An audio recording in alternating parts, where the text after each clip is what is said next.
नमस्कार। तो मैं हूं रविंद्र सिंह।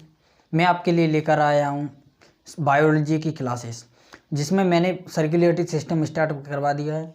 सर्कुलेटरी सिस्टम में मैंने कुछ बेसिकली सर्कुलेटरी सिस्टम के जो बर्नर क्वेश्चन उनको डिस्कस करवा दिया है, और ये भी बता दिया है कि इसके अंतर्गत अपन को क्या क्या चीज़ें पढ़नी है। अब बेसिकली आज अपन टॉपिक स्टार्ट करने वाले हैं ह्यूमन ब्लड। ह्यूमन ब्लड पढ़ने वाले हैं। अगर आपने हमारी पहली वीडियो नहीं देखी है तो इसका लिंक नीचे डिस्क्रिप्शन में मिल जाएगा और आप वहां से उसको देख सकते हैं। तो आज की क्लास चलिए बिना देरी किए हुए स्टार्ट करते हैं। आज अपन पढ़ेंगे ह्यूमन ब्लड। आज अपन पढ़ने वाले हैं ह्यूमन ब्लड। हिंदी में लिखेंगे इसे मानव रक्त। देखिए बेसिकली आप अपन ये तो जानते ही हैं कि ये जो ब्लड है हमारी पूरी बॉडी में सर्कुलेट होता रहता है। अब इस ब्लड के बारे में कुछ जो वन लाइनर क्वेश्चन बनते हैं, जिस तरह मैंने सर्कुलेटरी सिस्टम के बारे में बताए हैं उसी तरह जो ब्लड के बारे में वन लाइनर क्वेश्चन बन जाते हैं, उनको आज डिस्कस करते हैं। इसके बाद में उसकी जो उसमें पाई जाने वाली सेल्स को देखेंगे। ठीक है, तो आज अपन स्टार्ट क्या करने वाले हैं, एक बिल्कुल ब्लड स्टार्ट करने वाले बिल्कुल बेसिकली। और आई होप आप मेरी बातों को समझ पाएंगे। और हाँ, अगर आप किसी भी एग्ज़ाम की प्रिपेयर कर रहे हो, चाहे वह एसएससी हो, एनडीए हो, इस क्वेश्चन इनसे बाहर नहीं जाएंगे। ठीक है, तो आप देखते चलिए। इस तरह मैं ब्लड के पॉइंट लिखता चला जाऊंगा और आप क्या करोगे, उनको one by one copy pen लेकर बैठो, one by one note down करते चलना है। वैसे तो आशा है मुझे कि आप क्लास में ही समझ जाओगे। ठीक है, तो देखने का प्रयास करते हैं एक साइड से। देखिए सबसे पहले बात करते हैं, जो मैंने सर्कुलेटरी सिस्टम की स्टडी बताई थी एंजियोलॉजी होती है, इसी तरह इसकी होती है। इसमें होती है to study about blood, to study about blood, इसको बोला जाता है हेमेटोलॉजी।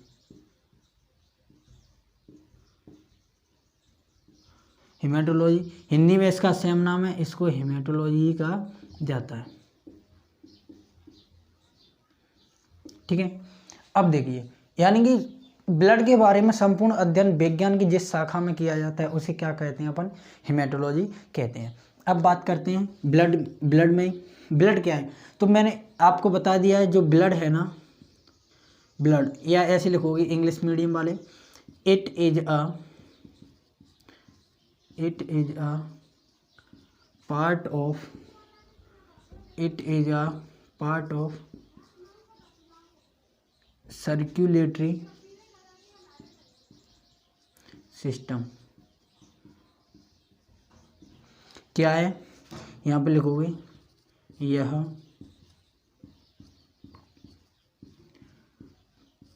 परिसंचरण तंत्र का क्या है, भाग है। भाग है का मतलब क्या है, इसको अपन ह्यूमन ब्लड को किसके अंतर्गत पढ़ते हैं, तो आप बताओगे अपन ह्यूमन ब्लड को पढ़ते हैं परिसंचरण तंत्र के अंतर्गत। अगला देखिए ह्यूमन ब्लड।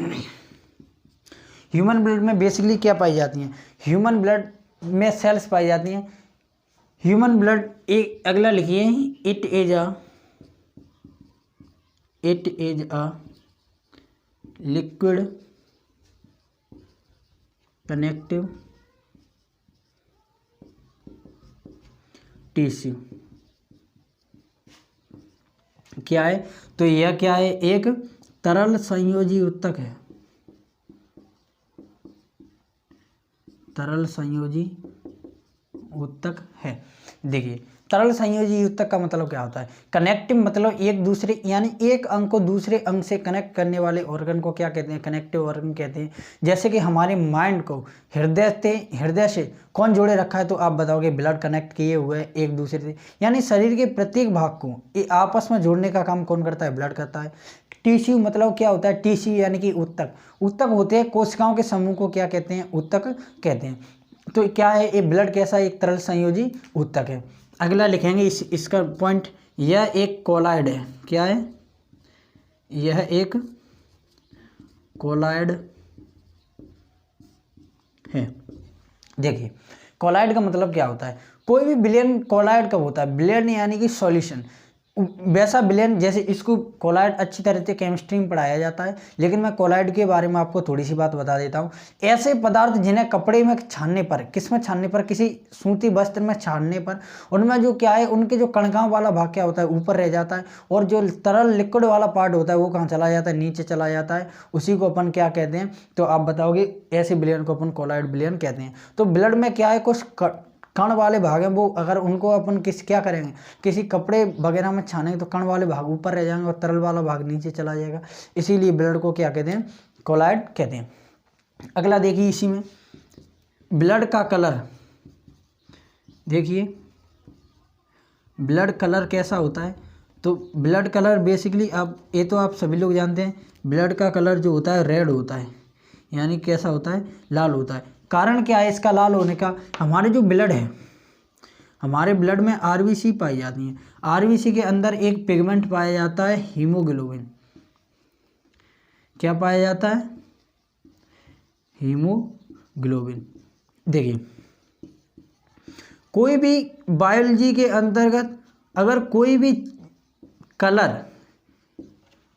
भी कलर डिफाइन हो रहा है तो उसके पीछे किसी ना किसी पिगमेंट किसका हाथ जरूर होगा। इसे हीमोग्लोबिन जो है, इसे क्या बोलते हैं, पिगमेंट बोला जाता है। पिगमेंट हिंदी में बोला जाता है इसे वर्णक। देखिए, अगर ब्लड का कलर किसके कारण है तो आप बताओगे, जो ब्लड में आरबीसी पाई जाती हैं उनके अंदर एक पिगमेंट पाया जाता है, हीमोग्लोबिन, जिसे HB से प्रदर्शित किया जाता है। HB से प्रदर्शित किया जाता है। हीमोग्लोबिन की प्रेजेंस के कारण ब्लड का कलर कैसा होता है तो आप बताओगे, लाल होता है। अगली बात करते हैं, ब्लड में मेन रूप से क्या होता है। अगला देखिए, सेल्स होती हैं, ये तो बता दीजिए।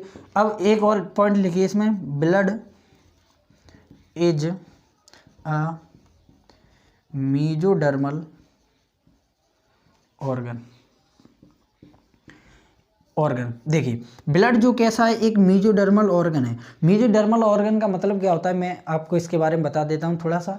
मीजोडर्मल ऑर्गन जब क्या होता है, जब किसी एम्ब्रियो में किसी बच्चे का निर्माण होता है, जब कोई बच्चा अपनी माँ के गर्भ में होता है, जिस समय उसके जो शुक्राणु और अंडाणु का फर्टिलाइजेशन होता है, आपस में मिलते हैं, तब जिस चाइल्ड होता है, जो चाइल्ड नहीं बोलेंगे इसको, एम्ब्रियो बोलेंगे, यानी क्या, एम्ब्रियो यानी कि जो भ्रूण होता है, इसमें बेसिकली क्या होता है, 3 लेयर्स बनती हैं। सबसे पहले क्या होता है, 3 लेयर्स का निर्माण होता है।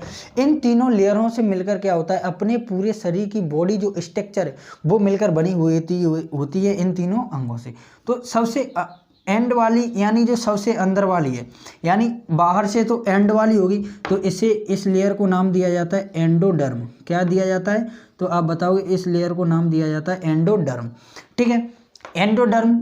अगला देखिए, जस्ट इससे ऊपर वाली जो लेयर होती है, देखिए ए वाली जो लेयर है, इसको अपन नाम देंगे मीजोडर्म।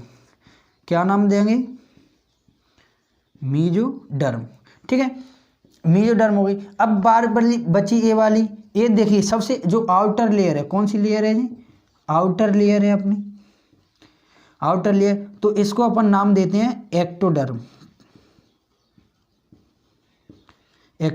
अब देखिए, इन तीनों लेयरों से मिलकर क्या होता है, अपने शरीर का निर्माण होता है। शरीर के प्रत्येक ऑर्गन, शरीर का प्रत्येक अंग इन तीनों लेयरों से मिलकर बना हुआ होता है। अब देखिए, जो अंग शरीर के अंदर जितने भी अंग इस किस लेयर से बनते हैं, एंडोडर्म लेयर से बनते हैं, उन अंगों को अपन बोलते हैं एंडोडर्मल ऑर्गन। क्या बोला जाता है, उनको अपन बोलते हैं एंडोडर्मल ऑर्गन, यानी जिन अंगों का निर्माण एंडोडर्म लेयर से होता है उनको बोलते हैं अपन एंडोडर्मल ऑर्गन। अगला है जो अपनी मीजोडर्म है, मीजोडर्म, इससे जिन अंगों का निर्माण होता है उसे बोला जाता है मीजोडर्मल ऑर्गन, मीजोडर्मल ऑर्गन। अगला देखिए, जो एक्टोडर्म लेयर से बनते हैं, जिन उन अंगों को क्या कहा जाता है, उन ऑर्गन्स को कहा जाता है एक्टोडर्मल, उनको कहा जाता है, आप बताओगे, एक्टोडर्मल ऑर्गन। देखिए, ठीक है, अब आपको इतनी बात समझ में आ गई होगी कि मीजोडर्मल ऑर्गन किसे कहते हैं, यानी कि जब बच्चे का निर्माण होता है, यानी जो भ्रूण एम्ब्रियो होता है, उसमें इन तीनों लेयरों से मिलकर क्या होता है, उसकी बॉडी स्ट्रक्चर का निर्माण होता है। तो जो बीच वाली लेयर है, यानी कि जो मीजोडर्मल है, उसी से हमारे ब्लड का क्या होता है, निर्माण होता है। एंडोडर्म वाली यानी आंतरिक जो अंग हैं, जैसे अपना हुआ लीवर हुआ, लंग्स हुए, ये सब किससे बनते हैं, इस एंडोडर्म लेयर से बनते हैं। और जो एक्टोडर्म है, इनसे बनते हैं थायराइड ग्रंथि वगैरह, या जो अपनी आउटर लेयर स्किन है, अपनी त्वचा है, वो किससे बनती है, एक्टोडर्म लेयर से बनती है। आई होप को आपको इतनी बातें समझ में आ गई होंगी। अगला बात करते हैं इससे आगे, ब्लड में क्या है, कुछ सेल्स पाई जाती हैं। क्या पाई जाती हैं ब्लड में, तो आप बताओगे ब्लड में सेल्स पाई जाती हैं बेसिकली, तभी तो इसे क्या बोला जाता है, तो आप बताओगे इसे लिक्विड कनेक्टिव टिश्यू। कनेक्टिव मतलब टिश्यू का मतलब क्या है, ऊतक, और ऊतक किसे कहते हैं, ऊतक कहते हैं। तो आप बताओगे सेलों के किसी समूह को क्या कहते हैं, आप बताओगे ऊतक कहते हैं। देखिए जो ब्लड है ना, ब्लड में क्या होता है, ब्लड में सेल्स पाई जाती हैं। कौन कौन सी सेल्स पाई जाती हैं, इसके बारे में अपन अभी देखते हैं। देखिए ह्यूमन ब्लड में क्या होता है, ह्यूमन ब्लड में बेसिकली पाई जाती हैं सेल्स। क्या पाई जाती हैं, सेल्स। देखिए पहली बात, इसमें अपन पहले ब्लड को दो भागों में बांट देते हैं। क्या करते हैं, दो भागों में बांट देते हैं। इसमें अपन रखते हैं इसके सॉलिड पार्ट को, सॉलिड पार्ट यानी जो ठोस भाग है, क्या है, जो ठोस भाग है उसको रखते हैं। अगली बात करते हैं, इसमें जो लिक्विड पार्ट होता है, क्या होता है, लिक्विड पार्ट, लिक्विड पार्ट यानी कि जो क्या है, तरल भाग है। देखिए तरल भाग होता है, यानी बेसिकली ब्लड में क्या क्या पाया जाता है, एक तो ठोस यानी सॉलिड पार्ट होता है, एक अपना लिक्विड पार्ट होता है। जो सॉलिड पार्ट है इसको एक नाम दिया जाता है साइंस के अंतर्गत, इसको बोला जाता है सेल्स। क्या कहा जाता है इसको, इनको कहा जाता है सेल्स या काप्सल्स, इन्हीं को कहा जाता है सेल्स या काप्सल। यानी बोले तो इनको कहा जाता है कोशिका, या इन्हीं को बोला जाता है कणिका, कणिकाएं, कोशिकाएं। ठीक है, अब इसे जो लिक्विड पार्ट है इसे कहा जाता है प्लाज्मा। क्या कहा जाता है, प्लाज्मा, प्लाज्मा कहा जाता है बेसिकली। अब देखिए ब्लड अपने आप में कितना होता है, ब्लड अपने आप में 100% होता है। तो 100% का लगभग 55% क्या पाए जाते हैं, तो आप बताओगे लिक्विड पार्ट यानी प्लाज्मा पाया जाता है, और जो बचा यानी 45% वो क्या पाया जाता है, ब्लड का 45% पाई जाती हैं, आप बताओगे। तो इसमें जो सॉलिड पार्ट है यानी कि जो सेल्स वगैरह हैं वो पाई जाती हैं। अब देखिए सेल्स के बारे में बात करते हैं। तो सेल बेसिक आमतौर पर इसमें 3 प्रकार की सेल्स पाई जाती हैं। कितने प्रकार की सेल्स पाई जाती हैं, तो आप बताओगे इसमें 3 प्रकार की सेल्स पाई जाती हैं। देखते हैं कौन कौन सी सेल्स पाई जाती हैं इनमें। देखिए आपको ये तो पता होगा ब्लड में आरबीसी होती हैं, डब्ल्यूबीसी होती हैं, और होती हैं प्लेटलेट्स, प्लेटलेट्स होती हैं। आरबीसी को कहा जाता है यानी कि इनकी फुल फॉर्म होती है रेड ब्लड सेल्स, या इन्हीं को क्या बोल दिया जाता है, काप्सल्स। इसी तरह इनको कहा जाता है white blood cell, white blood cells. ठीक है, इनको कहा जाता है बेसिकली ब्लड प्लेटलेट्स। क्या कहा जाता है, प्लेटलेट्स। हिंदी मीडियम वाले लिखेंगे इनको लाल रक्त कोशिकाएं, इसको लिखेंगे श्वेत रक्त कोशिकाएं,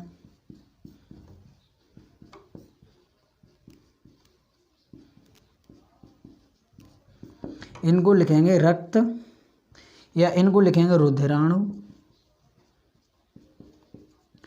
या इनको लिखेंगे रक्त बिंबाणु। रुधिराणु या क्या लिखेंगे इनको, रक्त बिंबाणु। इतनी बात आपको समझ में आएंगी। ब्लड में 3 तरह की सेल्स पाई जाती हैं। नंबर 1 पे आप बताओगे कि जो RBC, number 2 WBC, number 3 platelets. RBC को अपन बोलते हैं रेड ब्लड सेल, डब्ल्यूबीसी को वाइट ब्लड सेल। और जो प्लेटलेट्स होती हैं बेसिकली आप इनको जानते होंगे, अगर प्लेटलेट्स ब्लड में कम हो गई तो जैसे कई मलेरिया वगैरह केस में क्या होता है, प्लेटलेट्स कम हो जाती हैं। ठीक है, तो इतनी बात बेसिक आपको समझ में आ गई होगी। देखिए अब स्टार्ट करते हैं अपन प्लाज्मा के बारे में, कुछ वन लाइनर क्वेश्चन है उनको डिफाइन करने की कोशिश करते हैं। देखिए जो प्लाज्मा है, प्लाज्मा को देखते हैं, प्लाज्मा में कौन कौन सी चीज़ पाई जाती हैं, या पहले प्लाज्मा को छोड़ो, जो ब्लड के बारे में थोड़े बहुत क्वेश्चन है और उनको देखते हैं। देखिए इतनी बात समझ में आ गई, ब्लड में क्या पाई जाती हैं, तो आप बताओ ब्लड में पाई जाती हैं सेल्स और प्लाज्मा पाया जाता है। प्लाज्मा अगर आपसे पूछे प्लाज्मा ब्लड का कितने % भाग होता है तो आप बताओगे 55%। अगर आपसे पूछे जो प्लेटलेट्स यानी कि जो सेल्स हैं, प्लेटलेट्स आरबीसी और डब्ल्यूबीसी, ए पूरे ब्लड का कितने % भाग पाई जाती हैं, तो आप बताओगे ए पाई जाती हैं कुल ब्लड का 45%। अब देखिए ब्लड के बारे में कुछ वन लाइनर क्वेश्चन है और आगे देखिए। अब देखिए quantity of blood, quantity of blood यानी रक्त की मात्रा, रक्त की मात्रा कितनी होनी चाहिए मनुष्य के अंदर। देखिए तो जो अडल्ट क्या होती हैं, अडल्ट मेल यानी जो मैन होते हैं, और एक जो अडल्ट फीमेल होती हैं, उनके अंदर ब्लड की मात्रा कितनी होती है। तो इस देखिए जो अडल्ट मेल है उनमें क्या है 5 से 6 लीटर ब्लड होता है, जो फीमेल होती हैं उनमें 4 से 5 लीटर ब्लड होता है। बेसिकली लड़कियों में क्या होता है कि ब्लड की मात्रा थोड़ी कम पाई जाती है।